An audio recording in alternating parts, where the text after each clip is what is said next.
Ok, donc fin de séance. Avant de commencer ce vlog, merci à tous parce que les 4 derniers épisodes ont quand même fait pas mal de vues, plus que ce à quoi je m'attendais quand j'ai lancé la chaîne. Au début, je m'attendais à faire du 150-200 vues et les 4 derniers ont quand même pas mal fonctionné, donc ça fait plaisir. Merci à ceux qui sont abonnés, merci à ceux qui les like, ça fait vraiment plaisir et du coup, attaquons tout de suite le débrief de cette séance. Dans le dernier vlog, quand je vous parlais de prépa en montagne russe émotionnelle, on ne peut pas être plus proche de la réalité que ce qui vient de se passer aujourd'hui. C'est-à-dire que mercredi soir, je suis au bout de ma vie, le dead il me donne envie de rage quit, même si le bench sauve un petit peu la donne, mais au final ça sert à quoi d'être fort en bench si je suis incapable de performer en dead, tu vois, c'est quand même le dead qui va apporter le plus de points en compétition, parce que c'est là où on peut faire techniquement les plus grosses barres, et mon dead il pue la merde, soyons honnêtes. Donc j'arrive à cette séance avec une grosse détermination, dans le sens où il faut que, je ne vais pas dire que j'ai des choses à me prouver, mais il faut que cette séance se passe bien, quoi. J'ai pas envie d'enchaîner 2 mauvaises séances. Après c'est du squat et du bench, le squat c'est de loin mon mouvement préféré, et aussi le mouvement où je suis plus fort, disons-le. Donc j'arrive et très confiant sur mon squat, parce que je sais que pour l'instant, depuis que j'ai repris complètement le high bar et j'ai laissé tomber le low bar, ça se passe super bien, je suis confortable, je suis fort, et tout se passe pour le mieux au niveau douleur, bobo, absolument rien à déclarer. Donc j'attaque cette séance focus, concentré et confiant. Au squat, du coup, je commence à me chauffer, 70, 120, 170, 220. J'ai chopé un niveau pas mal. Je pense que pas. 270. Et on va le voir sur la vidéo, à 270, je suis pas suffisamment incisif sur mon dérac. Bon, je vais les choses. Je pas là ensemble. Le terrain, je pas à l'aise. Non, tu ferais, tu ferais. Non, mais t'as des racks avec tes amis. T'as pas de racks avec. En mettant tes hanches. T'es pas allez, stop. Mais la rep se passe bien quand même. Donc voilà, c'est quand même assez intéressant. Mais je tenais à souligner ce petit détail. C'est un petit conseil que je vais donner à n'importe qui. Soyez fort sur votre dérac. C'est-à-dire que bracing à fond, décrocher d'un coup, parce que c'est la première étape qui va vous mettre en confiance. Autre point que je tiens à souligner, c'est ma façon de me set-up au squat. C'est-à-dire qu'en compétition, je vais avoir un monolift et pas un combo rack. Un monolift, c'est-à-dire que vous créez votre position, vous décrochez la barre, les supports s'en vont et donc vous n'êtes pas obligé de faire le pas en arrière. Certains préfèrent quand même faire le pas en arrière parce qu'ils ont l'habitude de s'entraîner comme ça. Personnellement, quand j'ai testé le monolift en avril, j'ai trouvé ça hyper intéressant. Et donc, je pense vraiment l'utiliser à chaque compétition, surtout si on a l'occasion de s'échauffer avec. Donc, on verra normalement, mais j'imagine qu'il y a des championnats du monde, il y aura quand même des monolifts en salle de chauffe, j'espère.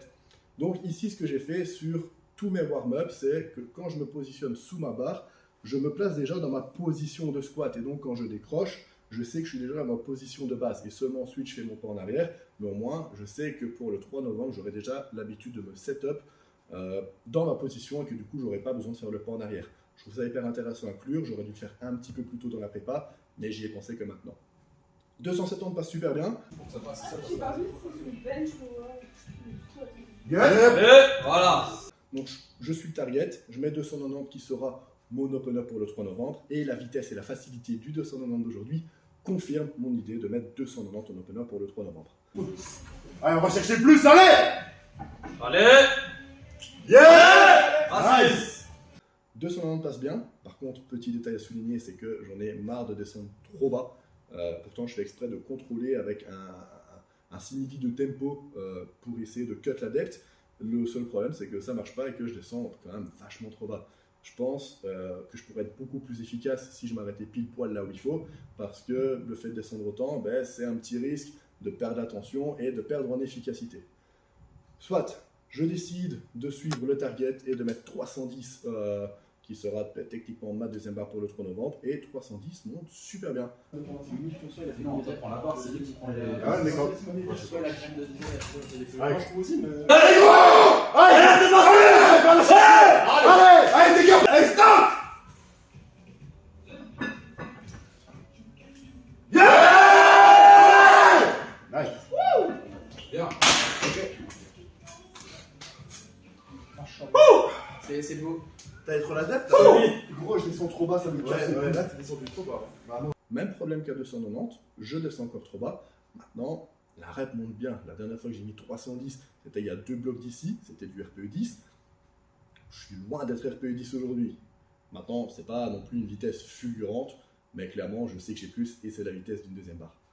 Après cette barre, reste les back-off, 3 fois 280 pour le premier back-off, qui monte relativement bien. Allez! Yeah! Allez, encore deux! Allez! Yeah! Allez, troisième, allez! Allez, dernière, donne! Yeah! Plus la merde. Et je dis bien la série. Hein? Bien la série. Merci. Rien à signaler sur cette série, je suis assez content de ce que j'ai fait. Et second back-off, 5 fois 250. Je tiens quand même à souligner que j'ai présenté mes excuses à la personne qui était derrière moi pour cette série, parce que malheureusement, on ne contrôle pas toujours tous les aspects de notre corps. Maïvan, tu viens? Wesh! On dirait ça. Allez, je dis gros. Wesh! Allez! Voilà! Les gars, je sais pas où venir là. Ça serait bien, hein. Chope juste. Ouais! Colo comme un cheval. Allez! Ouais! Allez, dernière, allez! Allez! Respire, Maïvan, respire! Allez, vas-y, respire. Allez, comment? Allez! Lâchez, lâchez. Allez, Vraiment, désolé, Maïvan. Allez, pas que là, Ça voudra plus que ça. Je suis vraiment désolé. vas-y, moi aussi, fais pas ça. ça va plus jamais se passer derrière. J'avais dit ça parce que je l'ai t'aider. Bah, ça va, ça fait rire, c'est déjà ça. Soit. Une fois que j'ai fini le squat, j'ai pris 5-10 minutes de pause où j'ai rigolé un petit peu avec les copains, j'ai décompressé un petit peu, parce que le squat, mine de rien, m'a quand même mis en forte, je vais dire, stimulation. Donc il fallait que je décompresse un petit peu. 5-10 minutes de pause, je rigolais avec les copains, je refile avec une banane, avec une petite compote que j'avais entamée pendant les squats, je bois une gorgée d'eau et puis j'attaque le bench. Au bench, pareil, l'idée de faire un gros single, elle était déjà de toute façon, c'était prévu que je fasse un single, mais j'avais vraiment envie de faire quelque chose d'intéressant. Quoi qu'il en soit aujourd'hui, je voulais PR. Mon précédent PR était à 191 kg. Quoi qu'il arrive aujourd'hui, je voulais faire plus. Je décide de faire des plus gros jumps que ce que j'ai l'habitude de faire. En temps normal, mes warm-up au bench, ça va être 70, 120, 140, et ensuite, en fonction de ce que j'ai à faire, 155 ou 160. Aujourd'hui, je décide de faire un petit peu plus gros que ça, donc je mets 70, 120, 150, 165, et ensuite, première fois que je fais ce jump, 180 directement. 165, 180, j'ai jamais fait. Pour les autres, j'avais déjà essayé, mais voilà.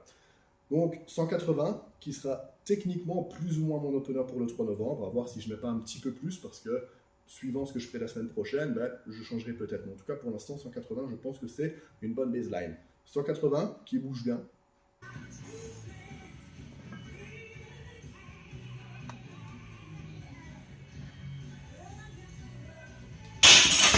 187,5 qui bouge très bien aussi.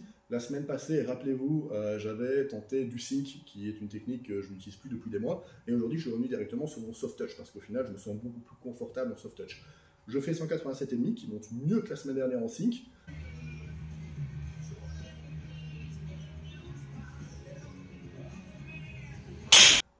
Maintenant, les deux sont rapides, mais vraiment en soft touch, je me sens beaucoup plus stable, puis surtout je me sens beaucoup plus apte à pouvoir la grind et à pouvoir monter la rep si jamais il y a quelque chose qui se passe mal. 187 passe bien, et donc là vient le moment de choisir la barre que je vais faire pour mon PR. Je rappelle, 191 précédent PR que j'ai fait il y a 2 blocs d'ici, ou le bloc passé, je ne sais plus exactement. Et là je sais pas, 192,5, 193, 194, 195. Comme c'est un PR, je m'en fous un petit peu, je me permets d'utiliser les plates de record, parce que ce choix de l'utiliser, elles sont là, autant le faire.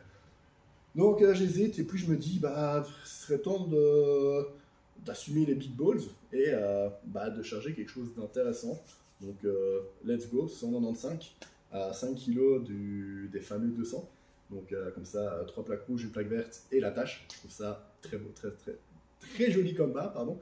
195, je me mets un bon petit temps de repos, je me passe du Linkin Park, c'est très important d'écouter du Linkin Park quand vous entraînez. Et voilà le moment de tenter El Famoso 195. Elle passe. Allez, gros, tu l'as, allez! Allez, jusqu'au bout. Come on.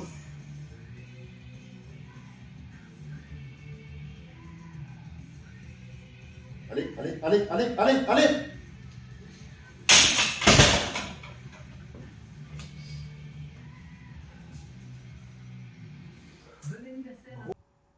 Elle elle passe et que dire, je suis super content. C'est-à-dire que c'est un grind, c'est clair.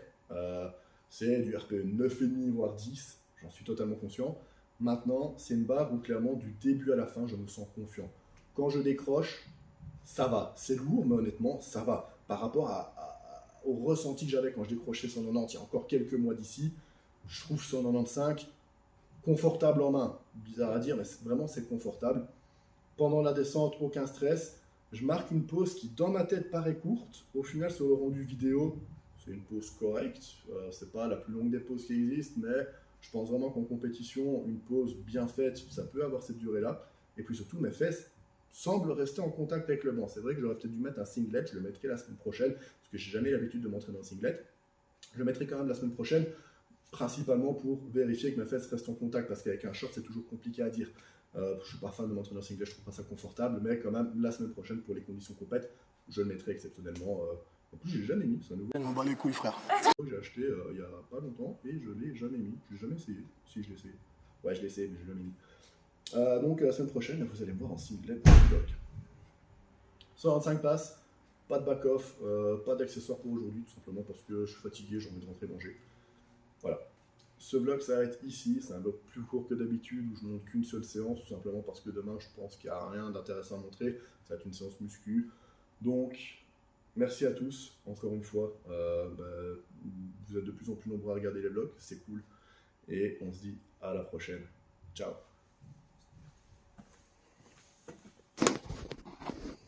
I can't, frère.